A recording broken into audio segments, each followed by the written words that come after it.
I never heard anyone speak about mental health. I never heard of depression. I never heard of anxiety. I've heard of them as like emotions.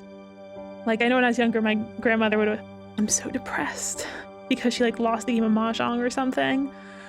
But the voice you just heard is a woman from a very tight-knit, very insular, Ultra Orthodox Jewish community.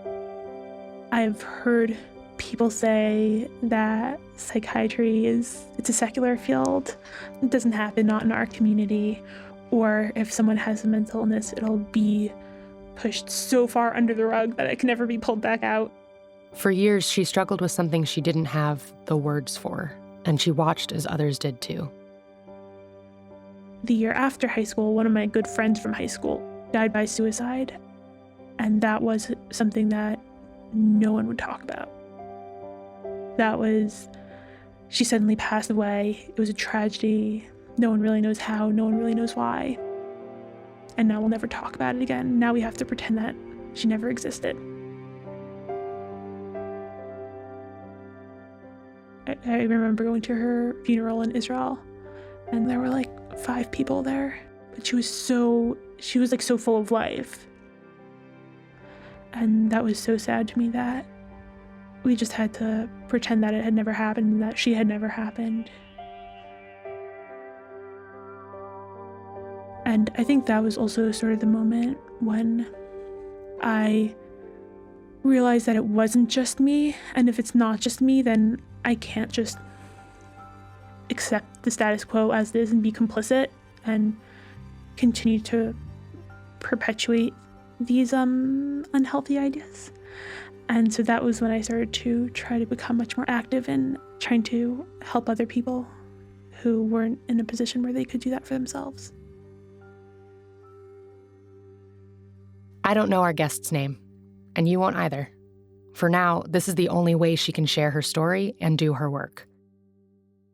My name is Sarah Kay, and this is Sincerely X from TED and Luminary Media. In each episode of the show, we hear the story of an anonymous person. We give light to an idea in hiding, and then we go deeper, exploring this idea with the help of others.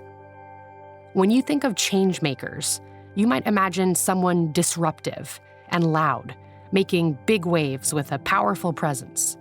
In this episode, we're going to explore the idea that sometimes the most effective voice isn't always the loudest. Okay, so here we are. The recording works. Yay. So I, in speaking, have been saying that I'm going to meet with you and that you are from the Ultra Orthodox community, but I actually don't know if that phrase is what you use or if there's another word. I know also like Haredim. Haredi? Do you speak Hebrew? My father is Jewish. Because that was a good accent. Yes. No, I'm the most minimal of Jew. I'm still impressed with your Hebrew. I was bat mitzvahed a long time ago. That's all that matters. No, that's not all that matters. That's the fun part, though. That is the fun part. That is the fun part. So I know the term Haredi. Yeah. And Hasidic and Orthodox, but I don't know if other people know what any of those words mean and or how you would describe to someone what it means to be in the community you are in. Sure. So to classify those from like the most insular to the least insular, okay. First would be Hasidic or Hasidic, which is like if you think of the men who wear like the fur hats, that's them. Many of them don't even speak English. They're very, very, very, very insular. Then I would say there's Haredi and Ultra Orthodox are probably the same thing. It's people who have a slightly different heritage in terms of like clothing. Also generally very insular. So limited access to internet and secular books, if any at all. No contact with anyone who's not from that world. And this is the world that I come from, so it's easier for me to speak of this more. Women are expected to marry young and have lots of children. Our guest is single, in her early 20s, and earning her doctorate in psychology from a non-religious university. She's an anomaly, but she's not an outsider. She's devoted to her faith and is extremely close to her family. But there are things she'd like to see change. In particular, her community's discomfort and silence around mental health. To make those changes, she has to stay under the radar. If word gets out about grad school, about the advocacy work she's doing within her community, and especially about her own struggles with mental health, her future within the community could be in jeopardy. So the community that you come from, for the most part, lives near each other and secluded from non-Haredim? Yeah, we travel in groups. Okay. Everyone's together. Everyone knows everyone. It's a very small community. Okay. If everyone knows everyone, is that a part of why you need to be anonymous with us today? Yeah. I mean, I've known you for, 10 minutes? Uh-huh. You said you're not very Jewish, but right off the bat, we know someone in common. It's true. Earlier, we'd been chatting, and even though I don't know our guest, it turns out she had figured out ahead of time that I'd been her friend's camp counselor years ago. There's never more than 2 degrees of separation. I always know someone who knows you. I feel that I'm entitled to make decisions for myself and decide what I want to speak about or not. But my dad always says that, my right to swing my hand around ends where your face begins. And I think that if I were to speak publicly about a lot of these things or do these things in a public setting, it would really impact my family, especially my sister. And I can sort of make decisions for myself that would affect my own dating life or my own relationship with my community, but I don't feel comfortable making that decision for her on her behalf and automatically limiting who she can eventually marry or who she can be friends with. And you think that your community finding out about the work you do and having it explicitly connected to you would be damaging enough that it would make your sister have a difficult time dating? Yeah, definitely. And also, I have OCD, and so if people knew that I had OCD, then my sister would definitely never be able to get married. Because you have OCD? Do they think that OCD is contagious? I don't think they think it's contagious as much as it's indicative of there's a flaw in the family. Mental illness is still very much seen as a secular thing, and so it might be indicative of how I've been overexposed to the secular world. I've heard a lot of things and a lot of opinions. Clearly none of which I totally agree with, but I wouldn't want to make any decisions on behalf of my sister or limit her life and her choices in any way. And also my parents would kill me. Okay, got it. Speaking of your parents, a lot of people will have never met an Ultra Orthodox That's true. Welcome family. To the tri-state area. Yeah.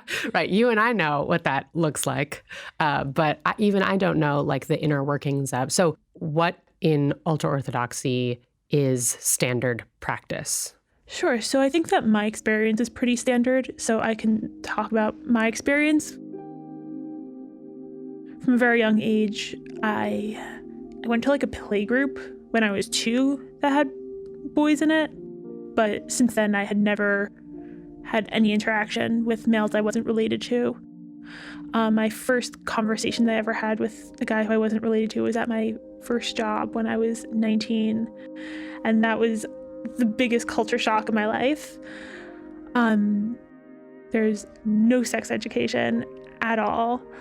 One of my friend's neighbors got engaged and then found out what sex was. And she was 19 and got so scared that they ended up getting married, but she almost decided not to.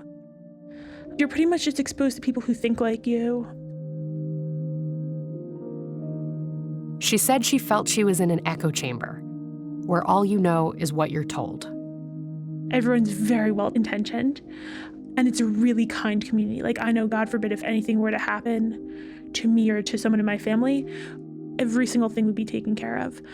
It's family. Everyone's family. And similarly, I was taught from young age, if you get lost, you find a Jew, because odds are they probably have one of my parents' phone numbers. So I think that's part of the reason that the community has really been able to survive, is because it's so insular. But when I get really frustrated, my mom just tries to remind me that we're around 20 years behind schedule. 20 years behind whose schedule? The world's schedule in terms of like social issues and things like that. I want to talk about like how that relates to the field that we're going to dig into, which is mental health. What, based on your community, based on the language they used, based on the culture you grew up in, what, if any, understanding of mental health did you have as a young person? I will say that there has been slow progress, I would say in the past like 3 years with mental health in my community. However, in terms of the rhetoric surrounding mental health, that's an easy question. I will say nothing. Everything really boils down to getting married. And if someone knows that there is something wrong with you or wrong with your sibling, then you can never get married. And then what's your point? Can you tell me a little bit about OCD? Sure. You know, you were growing up in a community where, as I understand it, there was not a lot of language for mental health or mental illness. There was a lot of secrecy. So I imagine that for most of your young life, you did not know the term OCD. That's correct. So what was it that made you go, something is not right, and I know not to tell anyone? Well, when I was younger, I wouldn't say this is my earliest memory, but one of my earliest memories was when I was around 4. And my OCD is largely symmetry oriented. So if I like tuck my hair behind one ear, I have to do it with my other hand. I was in a park, and as many kids do, I fell and I scraped my knee, and my reaction was not to cry. I had to run and try to scrape my other knee right away. And I was 4, so there wasn't so much cognition going on at that point, but like I knew not to tell anyone. And like if someone asks, you say you fell. And those behaviors really persisted and got more severe. And as a girl, I'm expected to do a lot of cooking, and I couldn't because I was so scared of accidentally burning myself and then having to burn my other hand.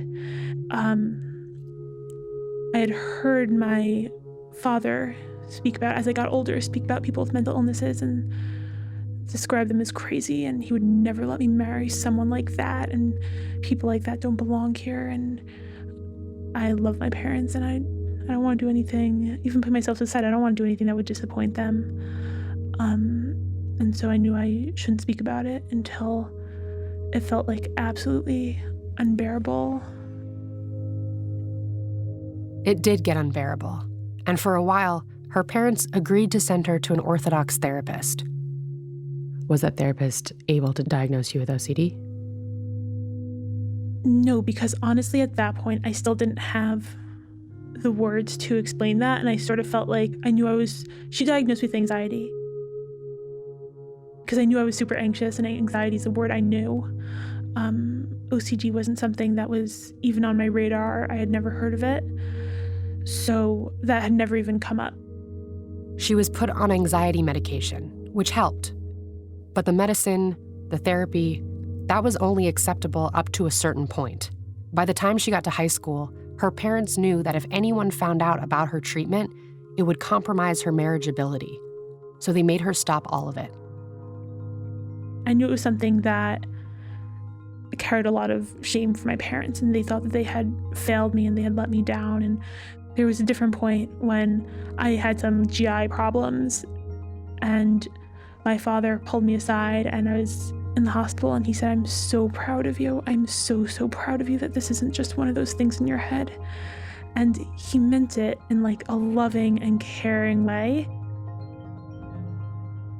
But that wasn't totally how I internalized it.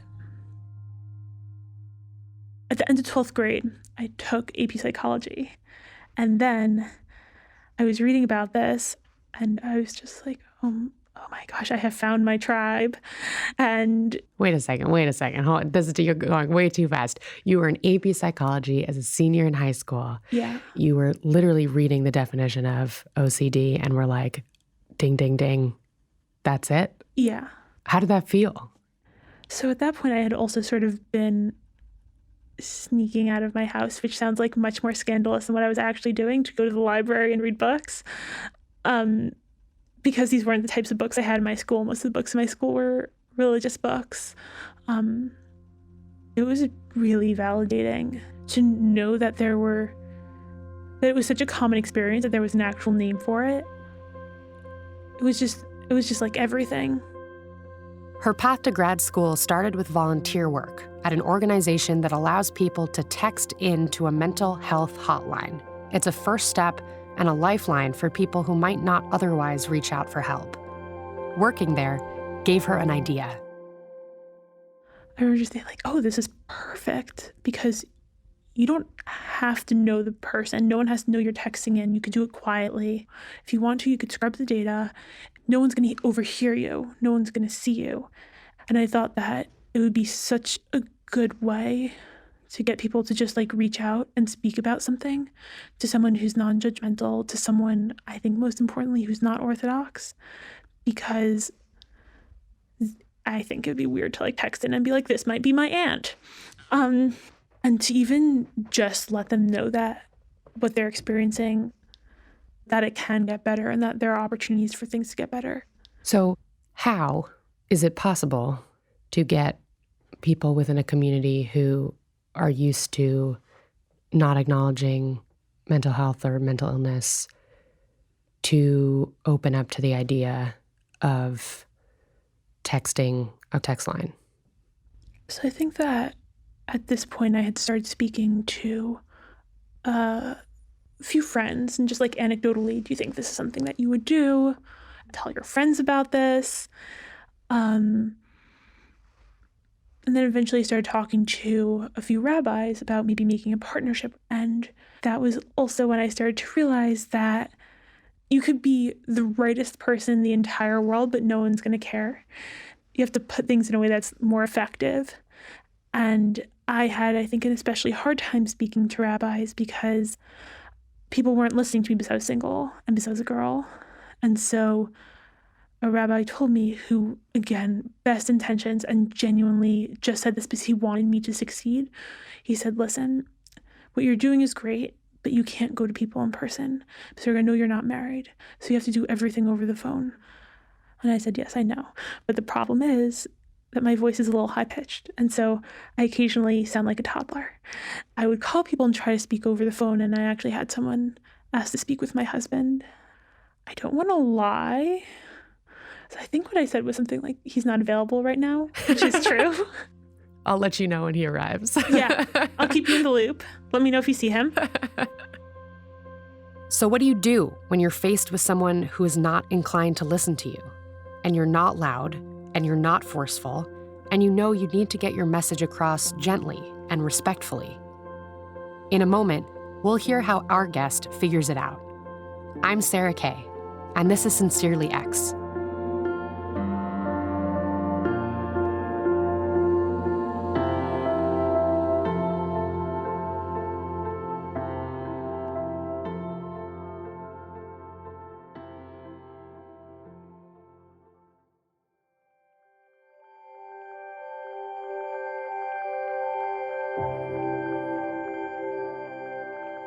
Today, we've been speaking to an Ultra Orthodox Jewish woman who learned to figure out how to make changes in her community by being covert. So, people wouldn't listen to you in person because you were young and a woman and unmarried. Yes. A rabbi said, you got to do it by phone. Yes. And then you were like, cool, but my phone voice also maybe betrays that I am, at the very least, young and a woman. Yeah. So how did you get around that? So everything in the Jewish community sort of works on something called like a hechsher, which is like that kosher symbol that you'll see on food sometimes. This is approved. So I'm like, I just need to get approved by a bunch of rabbis and then be able to name drop. So I would speak to people who would speak to people who'd speak to people who'd speak to people to get their phone number. I would call, I would introduce myself, I'd say my name, I'd say where I live, play Jewish geography, figure out who we know in common. So then we have common ground. It's a little manipulative, but very often I would talk about how hard it is to be single because that makes me more relatable. And And I never, ever, ever said anything that was untrue. Being single in the Orthodox community objectively sucks. So I feel that I was still very honest about it. I was just using the unfortunate situation to my advantage.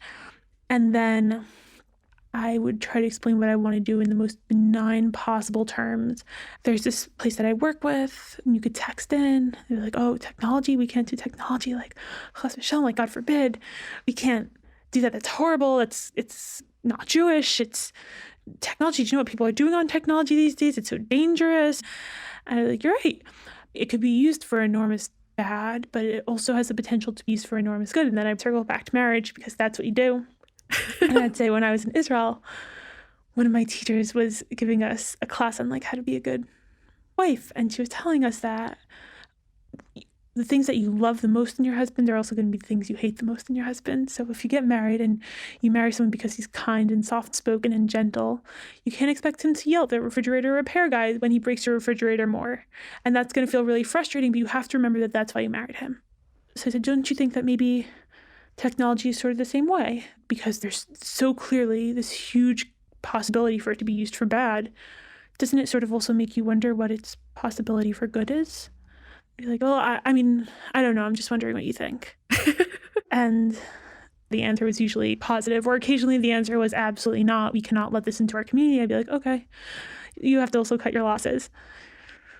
But oftentimes the answer was yes. Yeah. A lot of what I have done, a lot of what I continue to do is try to remove myself from the situation as much as possible and have some rabbi with a nice hat and a big name be like the face for it instead, because the point is for it to be effective. It's like, hello, no one's going to listen to me. What do I know? You're not really seen as an adult until you're married. Somewhat recently, I had a family function where I was seated at the children's table and a distant cousin who's younger than me was seated at the grown-ups table. And I'm like, what am I going to do with cold pasta and ketchup? I'm not in a position where I'm able to scream from the hilltops and affect change in this massive way, but I'm able to get in touch with people who are able to do that. And so who can I empower? Who can I be in touch with who maybe does have more power than I do? And maybe one day I'll have that power, but right now I don't. Right now there are still people who need helping. Sometimes it's about thinking how you could do the most good as opposed to how you could feel the most good. So you had to be like the rabbi whisperer. That's a good yet creepy way of putting it. In addition to grad school and the partnership with the text line, she circulates lists of mental health resources to members of her community. Also, she's gotten ultra-religious girls' schools to add mental health to the curriculum. Here again, she's gentle with her approach, which means choosing her words carefully when speaking with school leaders. There would be some terms that I would have to avoid. Like what? Stigma, because stigma, that's a liberal thing. We don't have an issue with stigma because it's a liberal thing. We're not like that. So there was a stigma around the word stigma. Yes, it is ironic, but it's true. I would try to avoid some of the much more clinical terms. If I was talking to a principal, I probably wouldn't use the term depression. I would be like, sometimes people experience these things and they'll feel really, really, really, really sad and they don't know why. And then I'd point to all these other organizations. We have organizations that train people to be medical clowns and organizations that provide food to people in hospitals. And again, if an Orthodox person is ever so much as sneezes, the entire community is there for them. I'd say we're there for people like that, and we want to make them feel happier. We want to help them feel a little bit better. But there are people who have chemical imbalances in their brain and you can't really see it and you can't really point to it. I think it'd be really great if we could also help them. I don't want to overstate what I've done. There are also a lot of other people who have been doing really great work, and there's at least 2 or 3 rabbis that I can think of who really try to advocate for people who struggle with their mental health, and schools are sort of coming around the bend. And now when I'm talking about things like depression and anxiety, I'm not getting blank stares. So progress is slow and steady, but then it sticks.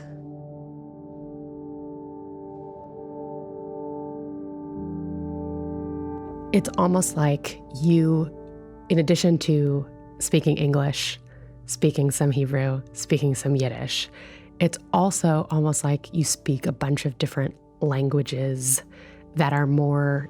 Subtext. Yes, subtext languages. And your ability to speak to a powerful man, for example, we have seen is incredibly nuanced and careful. Yeah. There's a lot of nuance.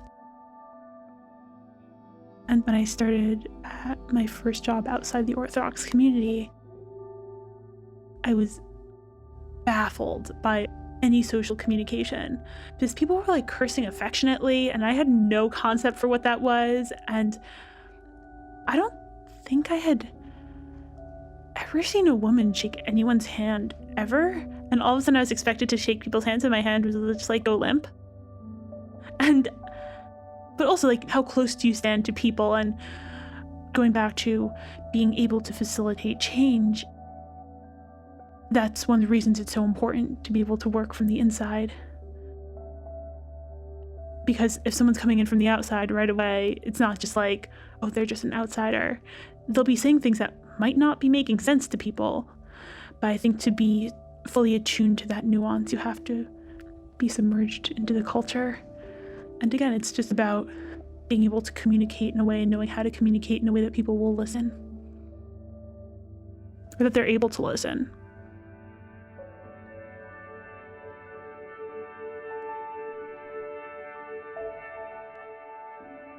So even though our guest's circumstances are unique, she does something we all have to do, all the time. She speaks to people who don't agree with her. She pitches ideas to a skeptical audience. She navigates complicated social relationships, and she's deliberate with her language so that she can cut through people's walls. But she isn't loud or forceful when she does it, partly because that isn't her authentic voice, but also because she knows that tactic wouldn't be effective. A quieter approach allows her to catch people off guard.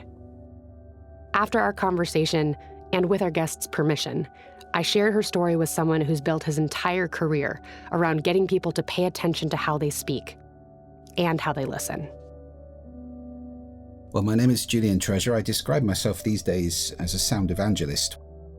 Julian is the founder of the company The Sound Agency and author of the book How to Be Heard. My mission in life really is to get people conscious about the sound they're making, which is mostly speaking, and the sound they're consuming, which is listening. And my whole thesis is that these two things are intimately related. The way I speak affects the way you listen affects the way I speak, and that circle is going on all the time. One of the things that I appreciate so much about this particular guest is it's more common to hear stories where someone grows up in a small restrictive community and or religious community, and then as they get older, their views start to shift, and as a result, they leave or they're forced out. And this person is so very much interested in not only staying in her community, but helping her community grow and being respectful of the ways that it can grow and the ways that it would not be effective to push. And I think that that is related to, when you are an insider, you speak the languages of the community. She talks a lot about both the literal languages, but also the cultural understandings that she holds. And I think that care for the people in her family and around her is so closely tied to the way that she carries herself and the way that she communicates. Yes, I agree with that. I think gratitude is a great spiritual backstop, actually. I think, the toughness of the challenge of attempting to change entrenched views, especially in a group of people who've got, rules, really, very formal rules about what's okay and what's not okay. That is such a huge challenge. And you would think that you'd have to be, in there with a mighty army to, drive this message home. But this is one small person with, as she said, a small voice, who managed to make some radical changes. You speak a lot about kind of the technical aspects of voice, the timbre, the pitch. You're very good at helping people recognize the elements of their own voice so that they have control over it and agency over what they sound like. And young women of my generation, I will say, we've been taught for a long time that, we should try and lower our voices. We should try not to have question marks at the end of our sentences. We should speak with more authority, and that we are taken more seriously if we have a lower pitch than a higher one. And, that politicians with lower voices are the ones that people vote for, et cetera, et cetera. That's a lot of messaging I've heard for a long time. And this particular guest does none of those things, especially when she's speaking to a powerful man in her community. And I'm curious what your thoughts are on that. Very interesting, isn't it? Because it is true to say from the research that, yes, we do tend to vote for politicians with deeper voices, and there's this association of depth with strength or importance. But having said all that, I think what she found was that her quiet and unthreatening delivery was very successful. I think she found access that way, and that's also something that people with big, booming, powerful voices could consider. It's not always the right way to go. So I have to say, all in all, it's a very good case study, because you're not dealing with somebody who went in with a towering voice and a massive presentation, and it wasn't the power approach that people so often think is necessary in order to change the world. It was subtle, small, careful, considered, compassionate, and most of all, it came from a really good place. And it's just a great example of how you don't have to be massive and dominating. You don't have to be a tyro in order to change the world. And that's an inspiring thought, I think. And I do think that the best speakers are also really, really good listeners. And to me, listening is the basic skill. It underpins everything. Out of that, you can then become a great speaker. She listens, and listens for the good. It's one of the practices I talk about in my book, is listening for, where you kind of set your ears to hear, to filter for what's good here, what's productive, what's loving, what's kind.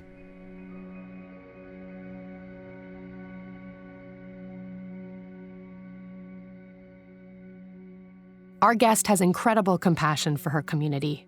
You can hear this in the way she talks about her family and the rabbis. She sees everyone as fundamentally good and trying their best with whatever circumstance or limitations they've been given.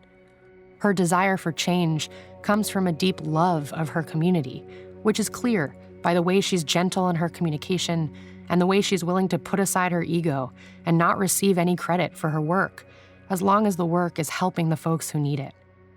And that compassion and kindness gets extended to anyone she crosses paths with. In being in a secular space like grad school, are there any surprising experiences that have come up, or people that you have encountered that, now that you're in a different space from the one you grew up in, have surprised you? When I was in one of my previous jobs, one of my closest friends was a Muslim, and we got on so well, and she came from a very religious Muslim family, and we would just joke that we're supposed to hate each other, but we have so much in common, everything in common. And I would speak Hebrew and she would know what I was saying, because Arabic and Hebrew are so ridiculously similar. And I was in a group chat, and it was me and this Muslim woman and a Hindu woman, and we would all just exchange dating stories. And our dating is exactly the same. How and so? We're both set up by people. We all have resumes that we give. Most of us have less of a say and who we end up spending our life with, and we would want to. There's a lot of pressure to get married, start having babies. You can't really go out with anyone who's even slightly outside of your faith. All of our mothers wanted us to marry doctors.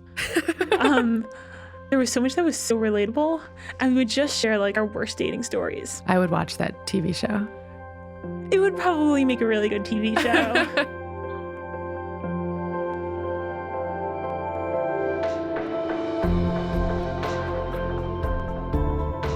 Sincerely X is produced by Magnificent Noise for TED and Luminary Media. Our production staff includes Kim Nederveen-Peterse, Destry Sibley, Eva Wolchover, and Chloe Shasha, with the help of Angela Cheng, Janet Lee, Michelle Quint, Jesse Baker, and Colin Helms. Our fact checker is Lorena Aviles Trujillo. This episode was mixed and sound designed by Kristen Muller. Our executive producer is Eric Newsom. I'm Sarah Kay, and this is Sincerely X.